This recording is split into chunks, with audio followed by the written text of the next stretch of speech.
ね、こういうのですね。これ本来は何の目的でやってるかっていうのを言わないんですけど、言わないでやってもらうようにしてます。言っちゃうとそれ意識しちゃうので。で、何に効果的かというと、僕リリースがフィニッシュの時に爪がこういう倒れてしまう人いるんですね。で、こういうタイプの方に今の投げ終わった時にこうやって何かやって帰ってきてもらうと、大体10分か20分ぐらいでこのすねがだんだん立ってきます。で、ちょっとこのどの辺にこう乗るか、収まりの一番いいとこれすねが見るとちょっと増えてしまうので、足裏の測定感覚というんですけど、そことこの股関節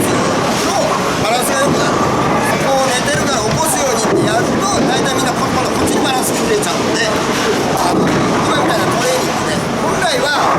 指導者向けで言うと、何のためにやるかを言わないでやってもらった方が効果的ですね。はい。だからフィニッシュにすねが出るタイプの方はこんな感じになるやるとこういうふうに収まるようになるので、うちの場合ですとほぼ 100% 効果が出るので、指導者の方は目的をまず選手に伝えずにトレーニングとしてやってみる。で、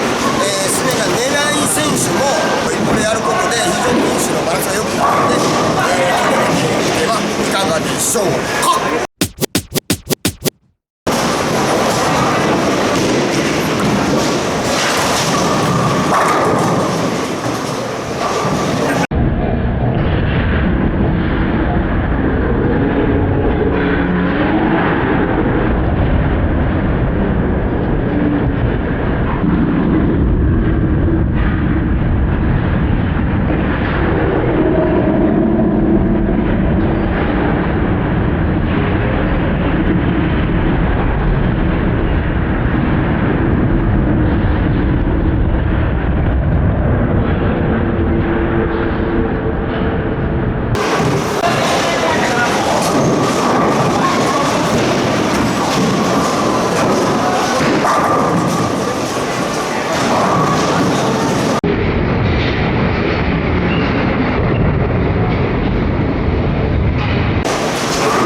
ちなみに今のは何の練習ですか？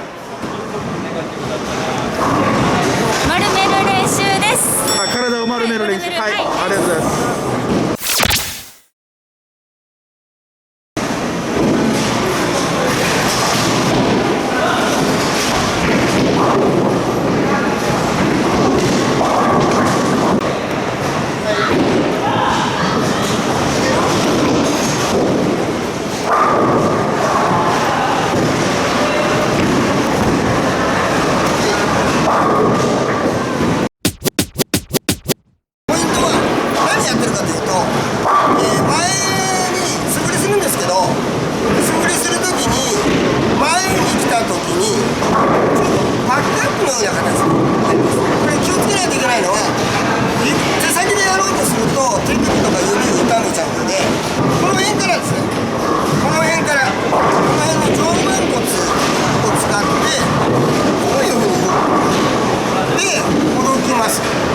後ろはもうほどくだけです。このままほどく、うねる、で、あとは普通通り投げるでやるんですけど、これも先ほどのと同じように目的は選手には伝えずに、やります。でね、何の効果があるかというと、よくこういう状態、ちょっとねリリースポイントからもう離れてるんですよ。で、目的を言わないで、あれだけ素振りだけ素振りの前だけを意識してると、速い選手では5分ぐらいでこういう感じに変わります。よく言われるのが、脇が甘いですね。こんな状態、ちょっとこう離れて、でこれを脇を締めましょうというふうにして、このスイングを近づけようとしたり、絞ろうとするとどうなるかというと、先ほど言ったようにこう近づけるからすねが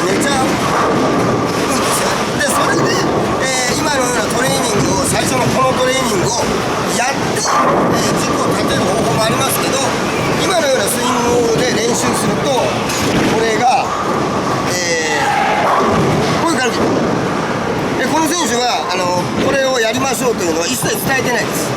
ただスイングを、30分から1時間ぐらいやると、速い選手だともう5分か10分で、すぐに近づいてくるので、ポイントは、どちらのレッスンもポイントは何のためにそれをやるか、どこを直すためにやるかというのを言わないでやる方が効果的です。